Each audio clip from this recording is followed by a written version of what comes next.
तो रक्त का पीएच कितना होता है? रक्त का पीएच जो होता है वो 7.4 होता है। रक्त का पीएच कितना होता है? तो रक्त का पीएच होता है 7.4 होता है। उसके यूनेस्को जो होता है, यूनेस्को ने दिसंबर 2023 में किसी अमूर्त सांस्कृतिक विरासत के रूप में घोषित किया था। तो यूनेस्को ने गुजरात की गरबा को दिसंबर 2023 में अमूर्त सांस्कृतिक विरासत के रूप में घोषित किया था। भारत में कुल 15 हेरिटेज साइट हैं, सांस्कृतिक विरासत है। उसके बाद है हार्नबिल जो फेस्टिवल होता है। हार्नबिल फेस्टिवल जो है नागालैंड में मनाया जाता है। हार्नबिल फेस्टिवल जो होता है नागालैंड में मनाया जाता है। हार्नबिल फेस्टिवल को त्योहारों का त्यौहार भी कहा जाता है। क्या कहा जाता है? त्योहारों का त्यौहार कहा जाता है हार्नबिल फेस्टिवल को। उसके बाद आता है देव देव दीपावली। क्या है? तो जो देव दीपावली होती है, देव दीपावली मनाई जाती है, बनारस में मनाई जाती है। और देव दीपावली के 15 दिन बाद दीपावली मनाई जाती है।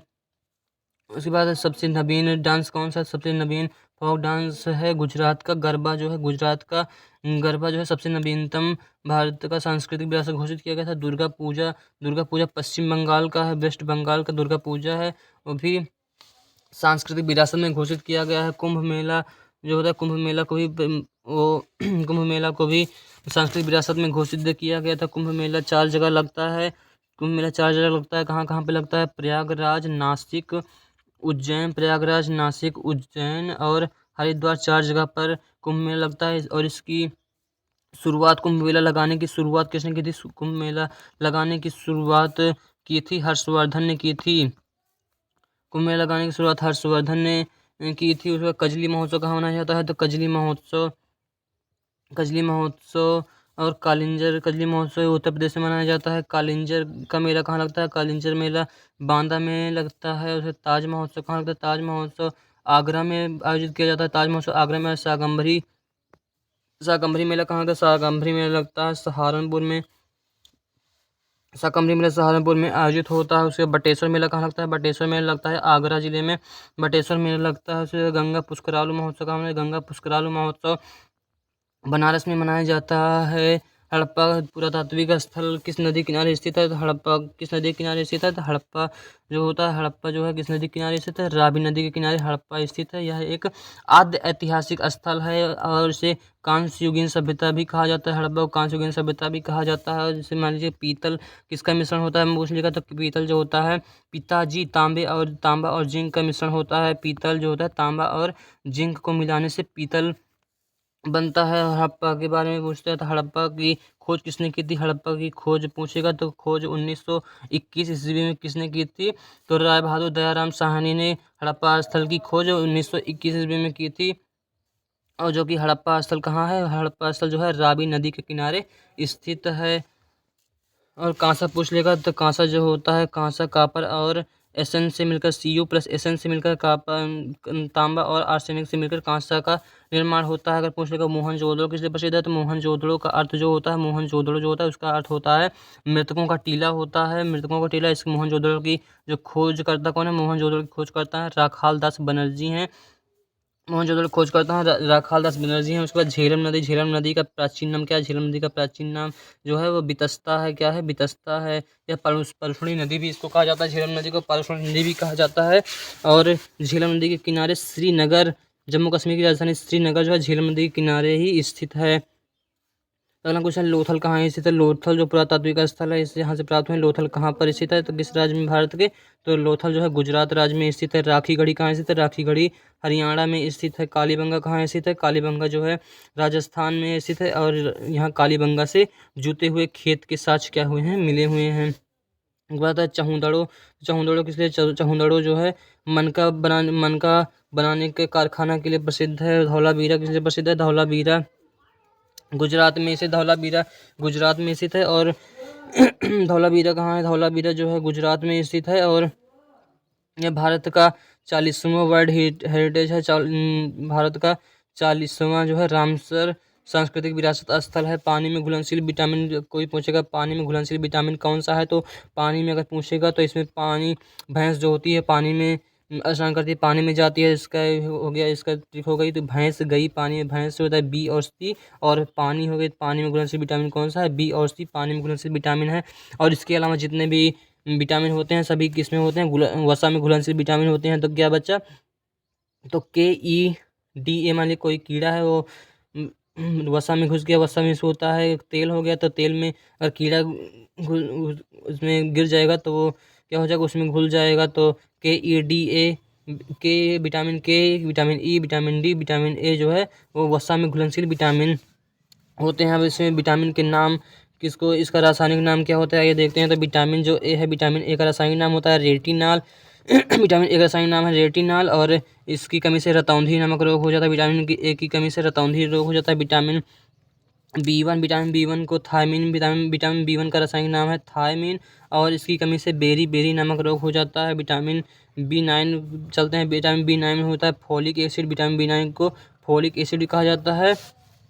और इसी कमी से एनीमिया मतलब खून की कमी हो जाती है, फोलिक एसिड की कमी से खून की कमी हो जाती है। उसके बाद विटामिन B12 आते हैं। विटामिन B12 का रासायनिक नाम है साइनोकोबालामिन होता है, साइनोकोबालामिन विटामिन B12 को कहा जाता है। और जो विटामिन B12 जो होता है इसमें कोबाल्ट धातु पाई जाती है। मतलब विटामिन सी जो होता है, विटामिन सी जो होता है एस्कॉर्बिक, विटामिन सी का रासायनिक नाम है एस्कॉर्बिक एसिड होता है। इसी कमी से विटामिन सी कमी से स्कर्वी रोग हो जाता है। जितने खट्टे फल होते हैं इसमें विटामिन सी प्रचुर मात्रा में पाया जाता है। और विटामिन डी क्या है, विटामिन डी का रासायनिक नाम होता है कैल्सीफेरॉल होता है। इससे विटामिन डी की कमी से रिकेट्स सूखा रोग हो जाता है। और कैल्सीफेरॉल जो है एक हार्मोन है, कैल्सीफेरॉल क्या है, एक हार्मोन है। विटामिन जो ई है, विटामिन ई को टोकोफेरॉल कहा जाता है। विटामिन डी को क्या, विटामिन ई को कहा जाता है टोकोफेरॉल कहा जाता है। और इसी कमी से बांझपन, विटामिन ई की कमी से बांझपन हो जाता है। और विटामिन जो के होता है, विटामिन के का रासायनिक नाम है फिलोक्विनोन होता है। विटामिन के का रासायनिक नाम है फिलोक्विनोन। और विटामिन के की कमी से जो रक्त होता है उसका थक्का नहीं बनता है। तो यहाँ तक कितना हो गया। चलते हैं अगले क्वेश्चन की। तो अगला क्वेश्चन क्या कह रहा है, क्षेत्र अगला आता है किसमें, अगला चलते हैं। तो अगला क्वेश्चन कह रहा है कि क्षेत्रफल के अनुसार भारत का सबसे बड़ा राज्य कौन सा है। तो क्षेत्रफल में भारत का सबसे बड़ा राज्य पूछेगा। क्षेत्रफल में भारत का छोटा और बड़ा दोनों चलते हैं। तो क्षेत्रफल में सबसे बड़ा अगर पूछेगा तो सबसे बड़ा राज्य जो है वो राजस्थान है क्षेत्रफल में। और सबसे छोटा राज्य पूछेगा, क्षेत्रफल में सबसे छोटा राज्य है गोवा राज्य है। क्षेत्रफल हो गया। जनसंख्या में अगर पूछ लेगा तो जनसंख्या में सबसे बड़ा राज्य उत्तर प्रदेश है और सबसे छोटा राज्य जनसंख्या में सिक्किम है। उसके बाद आता है जनसंख्या होगा। उसके बाद साक्षरता में अगर पूछ लेगा तो साक्षरता में सर्वाधिक सबसे ज़्यादा केरल राज्य की साक्षरता जब सबसे ज़्यादा है। और जो हरियाणा है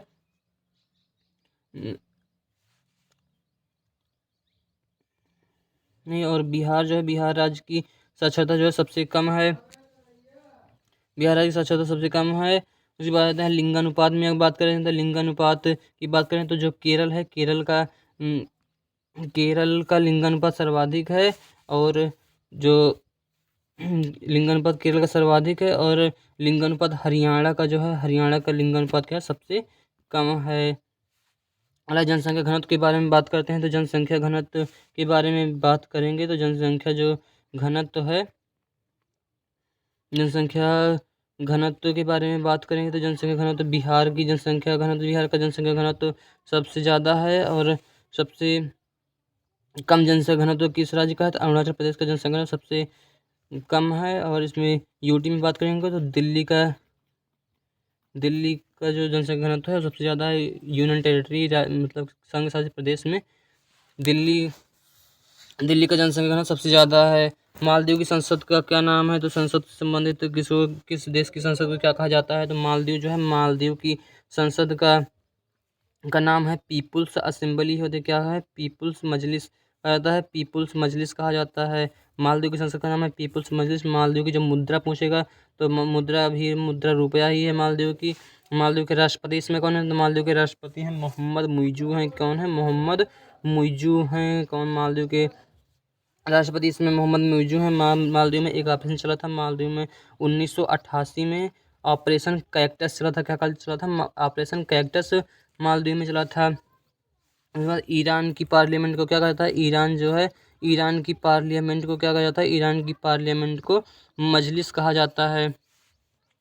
अगले क्वेश्चन पे चलते हैं। तो अगला क्वेश्चन कह रहा है तुर्की की राजधानी क्या है, तो तुर्की जो है, तुर्की की राजधानी अंकारा, तुर्की की राजधानी अंकारा है। घाना की राजधानी क्या है, घाना की राजधानी आक्रा है। तुर्की की राजधानी अंकारा, घाना की राजधानी आक्रा है। उसके बाद आते हैं चैनल के बारे में, मतलब कौन सी रेखा किसको विभाजित करती है। तो मालदीव को मिनीकाय से मालदीव और मिनीकाय को कौन सी रेखा विभाजित करती है। तो 8 डिग्री चैनल जो होती है, 1 डिग्री चैनल मालदीव को मिनीकाय विभाजित करती है। और मिनिकाय और कवारत्ती के बीच कौन सी संख्या स्थित है। मिनिकाय और कवारत्ती के बीच में जो चैनल है वो 9 डिग्री चैनल है। और लक्षद्वीप और कवारत्ती के बीच में पूछ लेगा, लक्षद्वीप और कवारत्ती के बीच 10 डिग्री चैनल स्थित है। मिनिकाय और मालदीव यहाँ पर कौन सी जनजाति पाई जाती है। तो यहाँ पर मेहल जनजाति पाई जाती है और यहाँ की मेहल भाषा भी प्रसिद्ध है। दक्षिण अफ्रीका के शीतोष्ण कटिबंधीय घास के मैदान को क्या कहते हैं। दक्षिण अमेरिका अगर पूछेगा, साउथ अमेरिका अगर पूछ लेगा, साउथ अमेरिका की घास से साउथ अफ्रीका में अर्जेंटीना है। तो अर्जेंटीना कहाँ, साउथ अमेरिका में। अगर साउथ अमेरिका में कौन सा घास का मैदान पूछेगा तो साउथ अफ्रीका में बेल्ट घास का मैदान पाया जाता है। साउथ अफ्रीका में बेल्ट घास का मैदान पाया जाता है। और साउथ अफ्रीका में आपके जो बेल्ट जो होता है वो दक्षिणी अमेरिका में पाया जाता है। दक्षिणी अफ्रीका में पाया जाता है बेल्ट घास का मैदान। दक्षिणी अमेरिका में पाया जाता है पंपास घास का मैदान, दक्षिणी अमेरिका में पाया जाता है। और बेल्ट जो है दक्षिणी अफ्रीका में पाया जाता है। तो पंपास जो होता है अर्जेंटीना कहाँ पर है। अर्जेंटीना जो है दक्षिणी अमेरिका में है। अर्जेंटीना दक्षिणी अमेरिका में है। इसे दक्षिणी अमेरिका में पूछेगा तो अर्जेंटीना मतलब पंपास घास का मैदान दक्षिणी अमेरिका में पाया जाता है। और दक्षिण अफ्रीका में पूछेगा तो बेल्ट घास का मैदान दक्षिणी अफ्रीका में पाया जाता है। और इसमें प्रेरी घास का मैदान कहाँ पाया जाता है। तो प्रेरी घास का मैदान उत्तरी अमेरिका में पाया जाता है। प्रेरी घास का मैदान उत्तरी अमेरिका में पाया जाता है। डाउन्स घास का मैदान पाया जाता है, कहाँ पाया जाता है। डाउन्स घास का मैदान ऑस्ट्रेलिया में पाया जाता है। उसके बाद लानोज घास का मैदान कहाँ पाया जाता है। लानोज घास का मैदान वेनेजुएला में पाया जाता है। पंपास घास का मैदान दक्षिणी अमेरिका अर्जेंटीना में पाया जाता है। और पुछताछ घास का मैदान पूछेगा, पुछताछ घास का मैदान हंगरी में पाया जाता है। तो चलते हैं अगले टॉपिक की ओर। अगला टॉपिक है भारतीय संविधान सभा में कुल कितनी महिला सदस्य थी। तो भारतीय संविधान सभा जो थी, भारतीय संविधान सभा में कुल 15 महिला सदस्य थी। 15 महिला सदस्य थी। और इसमें 6 भाषाएं थी। कौन कौन सी 6 भाषाएं इसमें 6 भाषाएं हैं। कौन कौन सी हैं। तमिल है, संस्कृत है, तेलुगु है। तमिल, संस्कृत, तेलुगु, कन्नड़, मलयालम और उड़िया है। कन्नड़, मलयालम और उड़िया। तो तमिल का वो संविधान में तमिल भाषा कब जोड़ी गई। तमिल भाषा 2004 में जोड़ी गई थी। संस्कृत भाषा 2005 में जोड़ी गई। तेलुगु 2008 में जोड़ी गई थी। उसके बाद कन्नड़ जोड़ी गई थी। कन्नड़ भी 2008 में जोड़ी गई। मलयालम 2013 में जोड़ी गई थी। और उड़िया जोड़ी गई थी 2014 में। नवीनतम भाषा जो थी उड़िया जोड़ी गई थी। उसके बाद आते हैं कौन सी संविधान संशोधन क्या इसमें जोड़ा गया है, कौन सी अनुसूची जोड़ी गई है। तो फर्स्ट संविधान संशोधन में नवीं अनुसूची जोड़ी गई थी। इसमें भूमि सुधार से संबंधित इसमें वर्णन होता है। उसके बाद होता है दूसरा संविधान संशोधन 52वां संविधान संशोधन हुआ था। 52वां संविधान संशोधन हुआ था। 52वां संविधान संशोधन 10वीं अनुसूची में हुआ था। इसमें दल बदल संबंधी प्रावधान इसमें जोड़ा गया। उसके बाद 73वां संविधान संशोधन में 11वीं अनुसूची जोड़ी गई थी। इसमें पंचायती राज है। पंचायती राज में 29 विषय शामिल होते हैं। उसमें 74वां संविधान संशोधन जो हुआ था, 74वां संविधान संशोधन इसमें 12वीं अनुसूची जोड़ी गई थी। इसमें नगर पालिका का वर्णन किया गया है। इसमें 18 विषय इसमें शामिल हैं। किसमें, नगर पालिका में 18 विषय शामिल हैं जो कि 74वें संविधान संशोधन द्वारा जोड़ी गई थी। अगला है एकमात्र मुस्लिम महिला कौन थी संविधान सभा में। जो संविधान सभा हुई थी, संविधान सभा में एकमात्र मुस्लिम महिला कौन थी। तो एकमात्र मुस्लिम महिला थी बेगम आजाज रसूल थी। बेगम आजाज रसूल जो थी संविधान सभा में एकमात्र महिला सदस्य थी। अगला भारत में राष्ट्रीय आपात की आय का प्राक्कलन किसके द्वारा तैयार किया जाता है। भारत में राष्ट्रीय आय के प्राक्कलन जो होता है राष्ट्रीय सांख्यिकी संगठन NSO द्वारा, राष्ट्रीय सांख्यिकी संगठन या NSO द्वारा किया जाता है। नेशनल स्टैटिस्टिक्स ऑर्गेनाइजेशन द्वारा किया जाता है। उसके बाद पहली बार राष्ट्रीय आय की गणना किसके द्वारा की गई थी। भारत में पहली बार राष्ट्रीय आय की गणना जो थी दादा भाई नौरोजी के द्वारा की गई थी। प्रति व्यक्ति आय की गणना, और इसमें दादा भाई नौरोजी ने प्रति व्यक्ति आय कितनी बताई थी। जो प्रति व्यक्ति आय बताई थी वो 20 रुपये दादा भाई नौरोजी ने बताई थी। अगला है भारत आज़ादी के बाद आज़ादी के बाद एसएससीओ केंद्रीय सांख्यिकी संगठन था, जो अब उसमें 2019 में उसका नाम एनएसओ कर दिया गया है। जो सीएसओ पहले जो सीएसओ केंद्रीय सांख्यिकी संगठन था, अब उसको एनएसओ मतलब राष्ट्रीय सांख्यिकी संगठन कर दिया गया है, नेशनल स्टैटिस्टिक्स ऑर्गेनाइजेशन कर दिया गया है। और उसमें अब दोनों को शामिल करके सीएसओ प्लस एनएसएसओ कर दिया गया है। सीएसओ माने हो गया कि सीएसओ का केंद्रीय सांख्यिकी संगठन प्लस एनएसएसओ को मतलब हो गया कि नेशनल सैंपल सर्विस ऑर्गेनाइजेशन, राष्ट्रीय नमूना सर्वेक्षण विभाग। इन दोनों को ऐड कर दिया गया। इसका जो मुख्यालय बनाया गया उसका मुख्यालय MOSPI मोस्पी को बनाया गया। इसका मुख्यालय मोस्पी को बनाया गया है, MOSPI को बनाया गया है। मोस्पी का फुल फॉर्म क्या होता है? मोस्पी का फुल फॉर्म होता है Ministry of Statistics and Programme Implementation होता है। इसका हिंदी हो जाती है मोस्पी का सांख्यिकीय एवं कार्यक्रम क्रियान्वयन मंत्रालय। सांख्यिकीय एवं कार्यक्रम क्रियान्वयन मंत्रालय होता है मोस्पी का। Ministry of Statistics and Programme Implementation होता है। NSO बराबर CSO प्लस NSSO हो जाता है। उसके बाद आते हैं नेक्स्ट टॉपिक की ओर। तो नेक्स्ट टॉपिक है नीति आयोग। नीति आयोग का पहले क्या नाम था? नीति आयोग का पहला नाम योजना आयोग था। क्या नाम था? योजना आयोग था। कब योजना आयोग का नाम नीति आयोग कब बना था? योजना आयोग नीति आयोग हुआ था 1 जनवरी 2015 को योजना आयोग के स्थान पर नीति आयोग बनाया गया था। नीति आयोग के जो अध्यक्ष कौन होते हैं? नीति आयोग के जो अध्यक्ष होते हैं वो प्रधानमंत्री होते हैं। जो भारत का जो प्रधानमंत्री बनेगा वही नीति आयोग का अध्यक्ष भी हो जाता है। इसके उपाध्यक्ष इसमें कौन है? वर्तमान में उपाध्यक्ष नीति आयोग के उपाध्यक्ष कौन है? तो है सुमन बेरी, वर्तमान में नीति आयोग के उपाध्यक्ष हैं। नीति आयोग के CEO कौन है? नीति आयोग के CEO हैं VVR सुब्रमण्यम, जो है VVR सुब्रमण्यम नीति आयोग के CEO बने हुए। उसके बाद आता है नाबार्ड। नाबार्ड की स्थापना कब हुई थी? नाबार्ड की स्थापना 12 जुलाई 1992 को नाबार्ड की स्थापना हुई थी। और नाबार्ड की स्थापना किस कमेटी की सिफारिश पर हुई थी? तो नाबार्ड की स्थापना शिवरमन समिति की सिफारिश पर हुई थी। उसके बाद आता है सिडबी की स्थापना कब हुई? सिडबी की स्थापना 1990 ईस्वी में हुई थी। इसका फुल फॉर्म हो जाता है सिडबी का small industrial development bank of India. क्या होता है? Small industrial development bank of India. इसकी स्थापना 1990 में हुई थी। उसके बाद RBI reserve bank of India थी। रिजर्व बैंक ऑफ इंडिया का राष्ट्रीयकरण कब होता है? रिजर्व बैंक ऑफ इंडिया का जब राष्ट्रीयकरण पूछेगा तो राष्ट्रीयकरण हुआ था 1 जनवरी 2015 को RBI का राष्ट्रीयकरण हुआ था। और अगर पूछ लिया कि इसका RBI की स्थापना कब हुई थी, तो RBI की जो स्थापना हुई थी वो 1 जुलाई 1935 को RBI की स्थापना हुई थी। उसके बाद आते हैं, चल रहे हैं अगला है। तो अगला है 22 जुलाई 1947 को क्या होता है? 22 जुलाई 1947 की एक डेट है। इस दिन क्या होता है? भारतीय ध्वज अपनाया गया था। अगर पूछेगा भारतीय ध्वज कब अपनाया गया, तो भारतीय ध्वज अपनाया गया था 22 जुलाई 1947। और भारत आज़ाद हुआ कब होता? 15 अगस्त 1947 को, मतलब एक महीना पहले क्या हुआ था? भारतीय राष्ट्रीय ध्वज को अपना लिया गया था भारतीय संविधान द्वारा।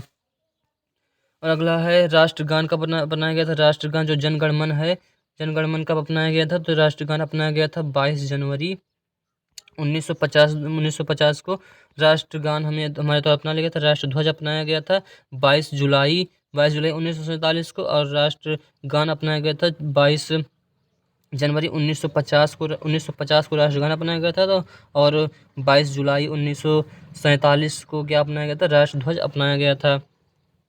और RBI की स्थापना कब हुई थी? RBI की स्थापना हुई थी 1 अप्रैल कब हुई थी? 1 अप्रैल 1935 को RBI की स्थापना हुई थी। किस समिति की सिफारिश पर हुई थी? तो उसके समिति का नाम था यंग हिल्टन समिति, यंग हिल्टन कमीशन, या इसे शाही आयोग भी कहा जाता है। RBI की स्थापना इस बार हुई थी। RBI का हेडक्वार्टर कहाँ पे से है? मुख्यालय कहाँ है? तो RBI का हेडक्वार्टर पहले जब इसकी RBI की स्थापना हुई थी 1 अप्रैल 1935 को, तो उस समय इसका मुख्यालय कोलकाता को बनाया गया था। और वर्तमान में इसका मुख्यालय कहाँ पर है? मुंबई में स्थित है। जो RBI की स्थापना हुई थी तो उसमें पहले गवर्नर कौन थे? तो RBI की स्थापना में जो पहले गवर्नर थे RBI की, वो थे ओसबॉर्न स्मिथ थे। कौन थे? ओसबॉर्न स्मिथ थे। और वर्तमान में गवर्नर कौन है? वर्तमान में गवर्नर हैं शक्तिकांत दास हैं। और अगर पूछ लेगा पहले भारतीय गवर्नर कौन थे, पहले गवर्नर ओस्बॉर्न स्मिथ जो कि अंग्रेज थे। और उसमें भारतीय पूछेगा तो पहले भारतीय गवर्नर जो थे वो कौन थे, सीडी देशमुख जो थे पहले भारतीय रिजर्व बैंक के पहले भारतीय गवर्नर पहले भारतीय गवर्नर थे। इसका लोगो क्या है तो आरबीआई का जो लोगो है वो है ताड़ का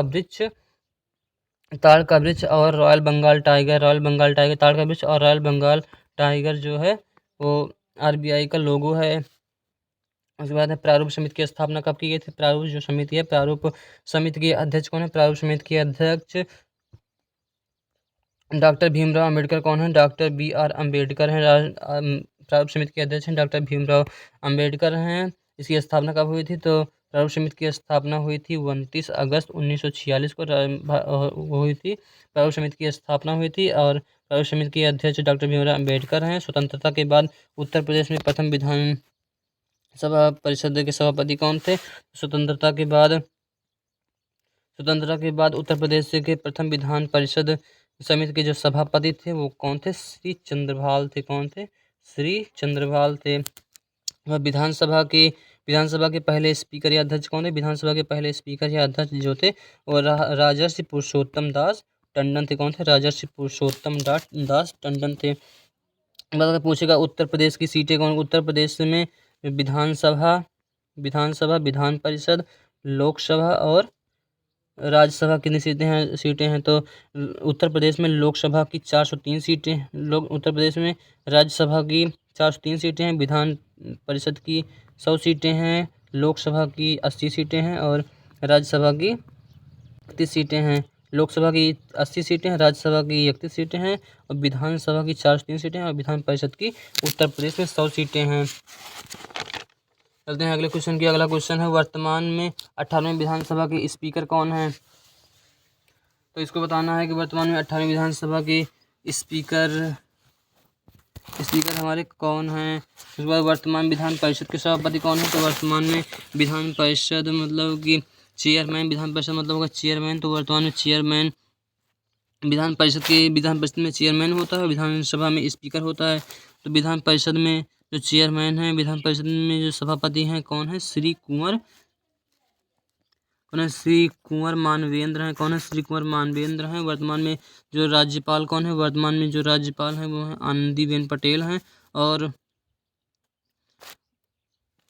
प्रथम राज्यपाल पूछेगा तो प्रथम राज्यपाल कौन थे, प्रथम राज्यपाल थी श्रीमती सरोजिनी नायडू थी। पूछेगा पहली महिला मुख्यमंत्री कौन थी तो पहली महिला मुख्यमंत्री बनी थी कौन, सुचेता कृपलानी थी। पहली महिला मुख्यमंत्री जो थी सुचेता कृपलानी थी।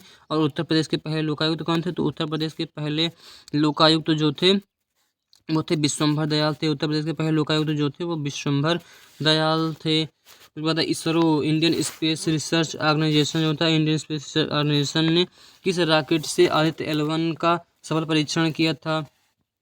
तो जो आदित्य L1 है, आदित्य L1 का प्रक्षेपण PSLV C57 से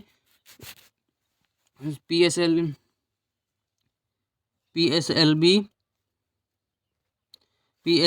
C57 से आदित्य L1 मिशन को इसरो द्वारा लॉन्च किया गया था। और ये NVS-01 नेविगेशन सेकंड पीढ़ी का था। इसमें पहला उपग्रह इसे भेजा गया। उसके बाद चंद्रयान 3 का परीक्षण किस द्वारा किया गया था। जो चंद्रयान 3 है, चंद्रयान 3 को प्रक्षेपित किया गया था 14 जुलाई 2023 को चंद्रयान 3 प्रक्षेपित किया गया था। और 3 अगस्त 2023 को वो चंद्रमा के दक्षिणी पोल पर पहुंचा था। इसका जो चंद्रयान 3 का प्रक्षेपण किया गया था, चंद्रयान 3 का प्रक्षेपण LVM-3 M4 रॉकेट द्वारा चंद्रयान 3 का प्रक्षेपण किया गया था, जो कि चंद्रमा के साउथ पोल पर पहुंचा था। और जिस पोल पर पहुंचा था चंद्रयान 3 उसका नाम है शिव शक्ति पॉइंट है, जहां पर पहुंचा था। इसमें चंद्रयान 3 में जो विक्रम था वो लैंडर था। इसमें चंद्रयान 3 में लैंडर कौन था, जो चंद्रयान 3 में लैंडर जो था वो विक्रम था। और रोवर पूछेगा तो रोवर कौन था, प्रज्ञान था चंद्रयान 3 में। अगला है PSLV-C57 से क्या भेजा गया था, PSLV-C57 में भी हमने बताया कि PSLV जो है PSLV-C57 आ जाएगा, तो इससे चंद्रयान आदित्य L1 भेजा गया। इसका पॉइंट था शीर्षक भी उसके PSLV-C58 पूछ लेगा। C58 से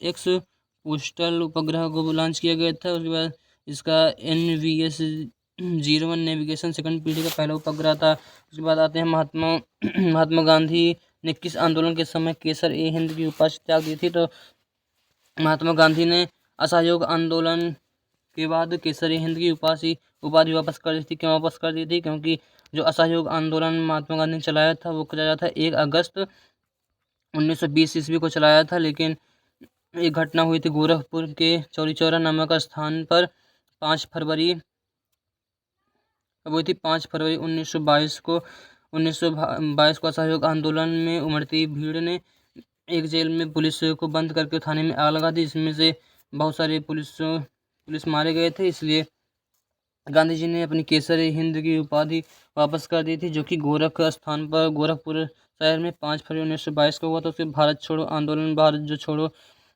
कब हुआ था, भारत छोड़ो आंदोलन जो हुआ था वो 9 अगस्त 1942 को हुआ था। इस समय वायसराय कौन थे, तो भारत छोड़ो आंदोलन 9 अगस्त 1942 के समय जो वायसराय थे वो लॉर्ड लिन लिथिगो थे। कौन थे, लॉर्ड लिन लिथिगो थे। जो असहयोग आंदोलन कब हुआ था, असहयोग आंदोलन जो हुआ था वो 1 अगस्त 1920 को हुआ था। इस समय जो वायसराय थे वो कौन थे, लॉर्ड चेम्सफोर्ड थे। और सविनय अवज्ञा आंदोलन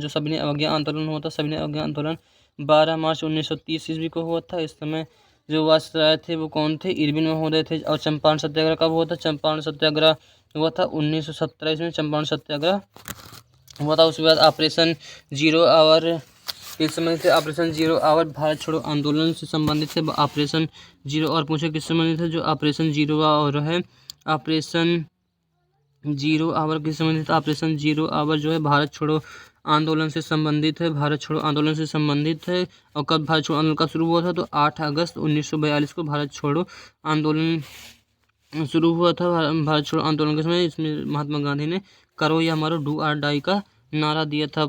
एक पहला सत्याग्रह उसमें पूछेगा तो कौन सा, पहला सत्याग्रह चंपारण बिहार में महात्मा गांधी का पहला सत्याग्रह कौन था, तो महात्मा गांधी का पहला सत्याग्रह चंपारण में था, जो कि चंपारण कहाँ पे है, बिहार में स्थित। चंपारण जो है बिहार में स्थित है।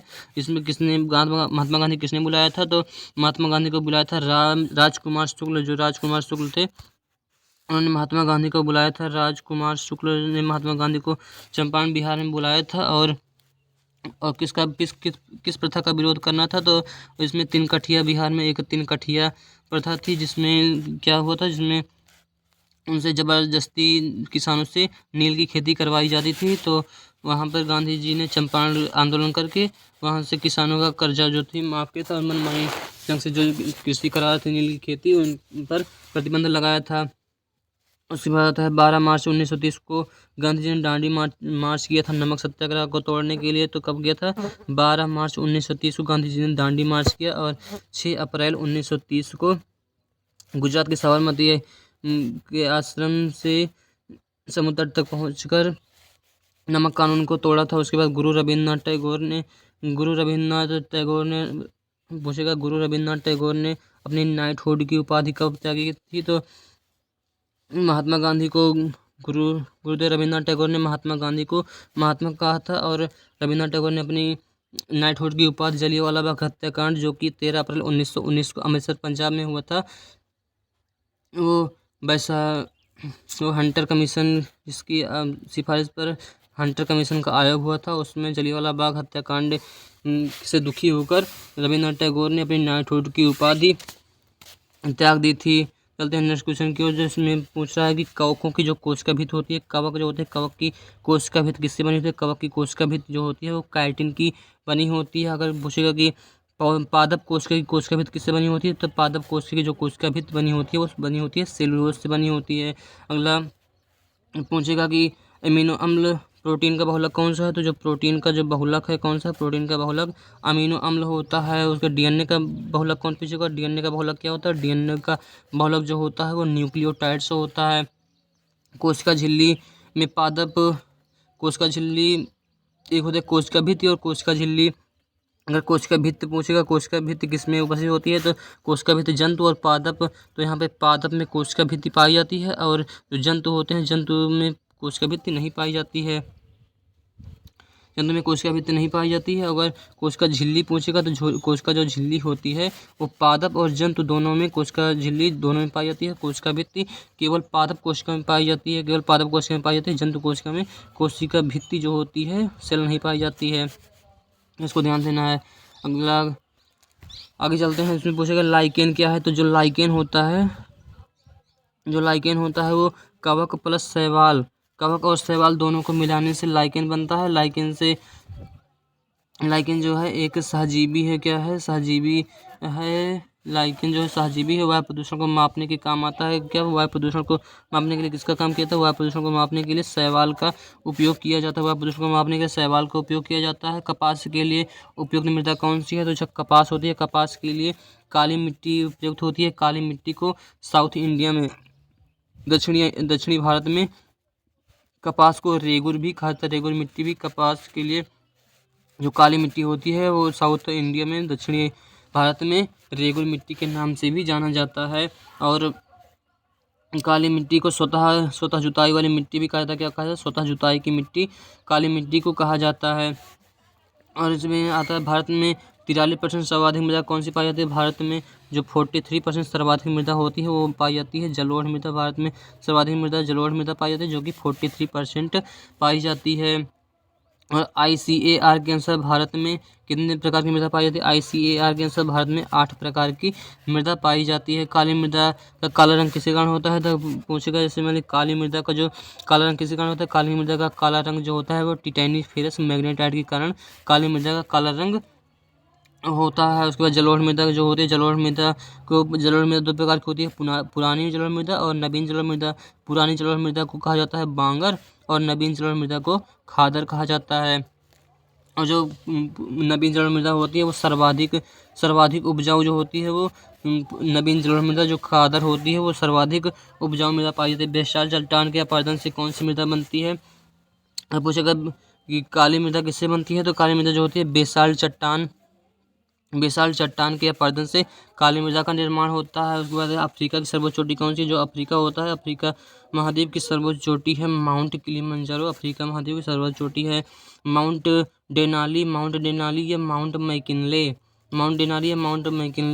किसकी सर्वोच्च चोटी है, तो माउंट डेनाली या माउंट मैकिनले जो होती है उत्तरी अमेरिका की सर्वोच्च चोटी है। माउंट डेनाली है, माउंट मैकिनले उत्तरी अमेरिका की सर्वोच्च चोटी है। माउंट केटू जो है, अगर केटू पूछ लेगा तो माउंट केटू जो होती है भारत की सर्वोच्च चोटी है जो कि 8611 मीटर पाई जाती है, जो कि ट्रांस हिमालय काराकोरम श्रेणी लद्दाख में पाई जाती है। अगर एशिया महाद्वीप की सर्वोच्च चोटी पूछ लेगा, एशिया महाद्वीप की सर्वोच्च चोटी जो है माउंट एवरेस्ट है, जो कि नेपाल में पाई जाती है। नेपाल में माउंट एवरेस्ट को क्या कहा जाता है, सागर माथा भी कहा जाता है। उसके बाद आता है माउंट एल्ब्रूस कहाँ पाया जाता है, माउंट एल्ब्रूस कहाँ पाया जाता है, माउंट जो एल्ब्रूस है वो पाया जाता है यूरोप महाद्वीप में। माउंट एल्ब्रूस पाया जाता है। माउंट एकांकागुआ कहाँ पाया जाता है, माउंट एकांकागुआ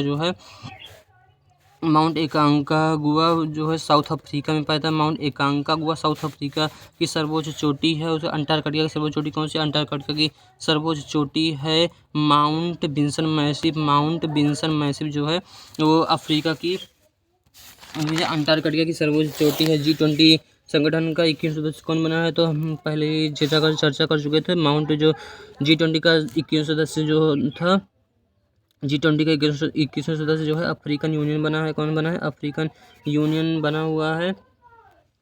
और इसमें आते हैं कि अफ्रीकन यूनियन बना था। अफ्रीकन यूनियन जो था वो किसका संगठन है, तो इथियोपिया की राजधानी अदिस अबाबा है। अदिस अबाबा जो है यूरोपियन यूनियन का मुख्यालय है। तो इसमें G20 में 2023 का होस्ट किसने किया, G20 में 2023 का जो होस्ट किया था, 2023 में मेजबानी कौन किया था, तो भारत 2023 में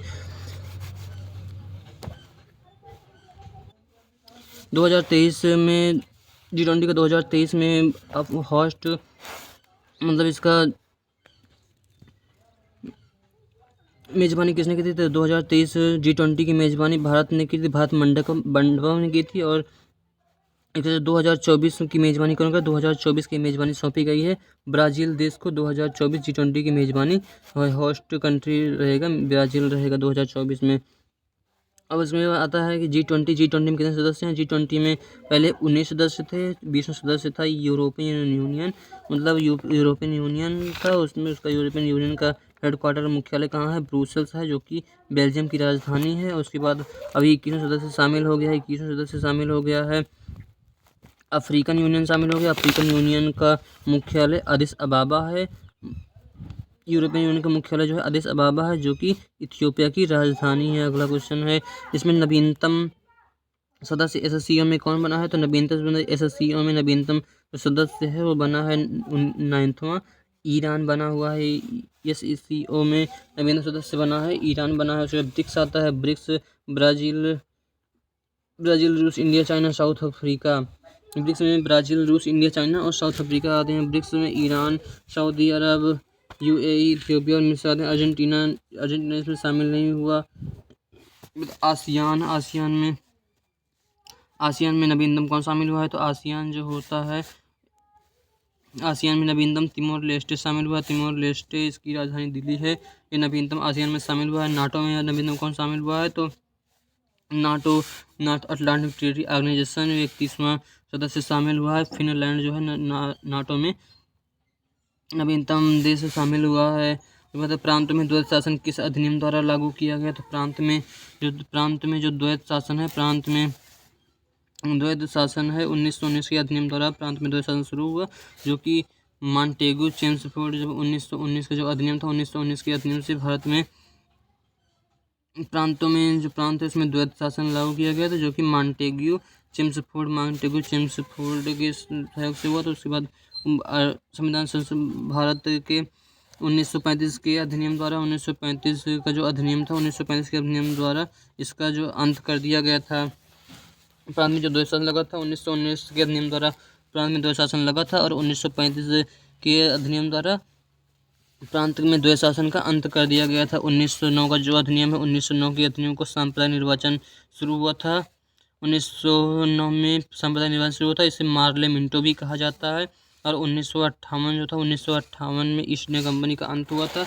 उसमें अंतिम गवर्नर जनरल और भारत के प्रथम वायसराय लॉर्ड कैनिंग को बनाया गया था। उसमें नेपाल की बस सीमा से संबंधित है। लॉर्ड कैनिंग बनाए थे। महारानी की घोषणा कहाँ पढ़ी गई थी? जो ब्रिटिश महारानी एलिजाबेथ थी, उनकी घोषणा पढ़ी गई थी इलाहाबाद या प्रयागराज में। पहले इलाहाबाद था, प्रयागराज हो गया, वहाँ पर पढ़ी गई थी। आगे चलते हैं, तो नेपाल से सीमा बनाने वाले भारतीय राज्य की संख्या कौन कौन सी है? तो सर्वाधिक सीमा कौन कौन सी राज्य बनाते हैं, ये देखते हैं। इसमें बचपन में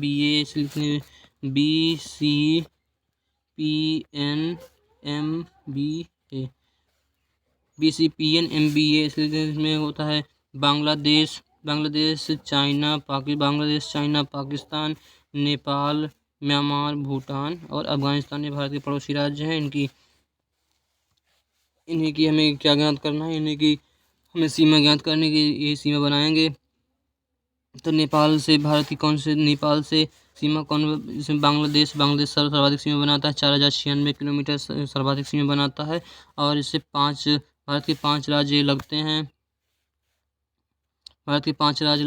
उसके बाद आता है चीन से 4 राज्य प्लस एक केंद्र शासित प्रदेश लगता है। पाकिस्तान से 3 राज्य और 2 यूटी लगता है। नेपाल से क्या लगता है? नेपाल से 5 राज्य लगते हैं। म्यांमार से 4 राज्य लगते हैं, और भूटान से भी 4 राज्य लगते हैं, और अफगानिस्तान से 1 राज्य लगता है, जो कि सबसे कम सीमा बनाता है।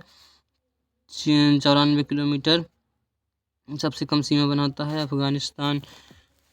तो नेपाल से कौन कौन सीमा बनाते हैं? तो नेपाल से अगर सीमा बनाते हैं 5 राज्य बनाते हैं। नेपाल से 5 राज्य बनाते हैं, कौन कौन से हैं?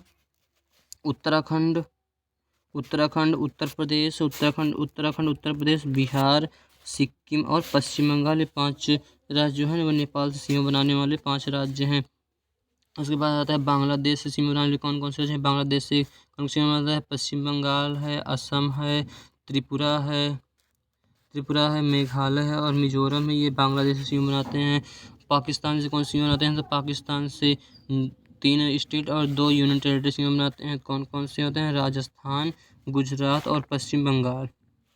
गुजरात, राजस्थान और पंजाब पाकिस्तान से सीमा बनाते हैं। ये 3 राज्य हो गए और 2 यूटी बनाते हैं। कौन कौन से हैं? जम्मू एंड कश्मीर और लद्दाख। जम्मू कश्मीर और लद्दाख ये 2 यूनियन टेरिटरी केंद्र शासित प्रदेश हो गए जो पाकिस्तान से सीमा बनाते हैं। उसके बाद चीन से कौन सी सीमा बनाते हैं? चीन से बनाता है तिब्बत। चीन से सीमा बनाता है लद्दाख, पहले सीमा बनाता है जो कि यूनियन टेरिटरी है। और 4 अन्य राज्य बनाते हैं उत्तराखंड, सिक्किम, अरुणाचल प्रदेश और हिमाचल प्रदेश। ये 4 राज्य और लद्दाख एक यूनियन टेरिटरी चीन से सीमा बनाता है। उसके बाद म्यांमार आता है। म्यांमार से अरुणाचल प्रदेश, नागालैंड, मणिपुर और मिजोरम ये 4 राज्य म्यांमार सीमा बनाते हैं। भूटान से कौन सीमा बनाते हैं? तो भूटान से सीमा बनाते हैं कौन कौन से हैं? तो सिक्किम है, असम है, अरुणाचल प्रदेश है और पश्चिम बंगाल जो है वो भूटान से सीमा बनाते हैं। अफगानिस्तान से केवल एक यूनियन टेरिटरी सीमा बनाता है, सबसे कम है जो कि वो लद्दाख है। अफगानिस्तान सीमा बनाता है। डोकलाम विवाद क्या है? आइए देखते हैं। तो डोकलाम विवाद हमें पढ़ना क्या है? डोकलाम विवाद, काला पानी विवाद और इसे लिपुलेख विवाद भी कहा जाता है। तीस्ता नदी या फरक्का तीस्ता नदी जिसमें इस फरक्का बांध स्थित है, कहाँ पर स्थित है? तीस्ता जल विवाद कहाँ है? सिंधु जल विवाद कहाँ पर है? देखते हैं। तो डोकलाम विवाद है, वो डोकलाम विवाद जो है इंडिया और चाइना के भी डोकलाम विवाद है यहाँ। और काला पानी विवाद कहाँ है? काला पानी विवाद इंडिया और नेपाल में स्थित है, इसे लिपुलेख विवाद भी कहा जाता है। तीस्ता विवाद जो है इंडिया और बांग्लादेश के बीच होता है, यहाँ फरक्का बांध स्थित है। तीस्ता बांध। सिंधु जल विवाद है, इंडिया पाकिस्तान के बीच सिंधु जल विवाद हुआ था जिसका विश्व बैंक ने सुलझाया था 1960 में विश्व बैंक ने सुलझाया था। उसके बाद उत्तर प्रदेश से सीमा बनाने वाले राज्य कौन कौन से हैं? तो उत्तर प्रदेश से सीमा बनाने वाले जो राज्य हैं वो 8 स्टेट हैं उत्तर प्रदेश सीमा बनाने वाले और एक यूनियन टेरिटरी है। तो यहाँ पे इतना हो गया। अब चलते हैं निम्न संगठनों के मुख्यालय, इसमें संगठन और उसका मुख्यालय देखते हैं। तो इसमें यूएनओ मतलब यूएनओ का मुख्यालय कहाँ से? यूएनओ का मुख्यालय जो है न्यूयॉर्क में स्थित है। और किस द्वीप पर स्थित है? तो मैनहट्टन द्वीप पर क्या है? न्यूयॉर्क शहर स्थित है। 193 संविधान संशोधन यूनाइटेड नेशन ऑर्गेनाइजेशन इसका फुल फॉर्म होता है। संयुक्त राष्ट्र संघ का मुख्यालय जो है जिनेवा न्यूयॉर्क में स्थित है और यह न्यूयॉर्क मोहिनीअट्टम द्वीप पर स्थित है। 193वां सदस्य बना है कौन? साउथ सूडान जो है यूएनओ का नवीनतम 193वां सदस्य देश बना है। उसके बाद IMF अंतर्राष्ट्रीय मुद्रा कोष, इंटरनेशनल मॉनेटरी फंड, इसका मुख्यालय जो है वाशिंगटन DC में है और इसका नवीनतम देश जो है वो अंडोरा है। WHO वर्ल्ड हेल्थ ऑर्गेनाइजेशन का मुख्यालय कहाँ है? जिनेवा में स्थित है वर्ल्ड हेल्थ ऑर्गेनाइजेशन। इसकी स्थापना 7 अप्रैल 1948 में हुई थी। WHO की स्थापना 7 अप्रैल 1948 को हुई थी। उसके बाद यूनेस्को की स्थापना 1945 में पेरिस फ्रांस में हुई थी। उसके बाद ओपेक क्या है? ओपेक जो है organisation of petroleum export country Vienna में हुई थी 1960 में इसकी स्थापना हुई थी। उसके बाद NATO treaty, North Atlantic treaty organisation होता है 1949 में इसकी स्थापना ब्रुसेल्स में इसका हेडक्वार्टर है। इसका नवीनतम 31वां सदस्य नाटो का सदस्य देश 31वां कौन सा है? वो फिनलैंड बना हुआ है। चलते हैं अगले क्वेश्चन की ओर। तो अगला क्वेश्चन क्या कह रहा है कि सार्क दक्षिण सार्क दक्षिण भी कहते हैं। इसका मुख्यालय जो है काठमांडू, नेपाल की राजधानी काठमांडू है। इसका प्रबंधन होता है south Asia association for regional cooperation होता है। उसके बाद है बिम्स्टेक में 7 सदस्य होते हैं। बिम्स्टेक का हेडक्वार्टर जो है ढाका है, बांग्लादेश की राजधानी है। IUCN जो होता है IUCN की स्थापना 1948 में हुई थी। इसका फुल फॉर्म होता है international union for conservation of nature.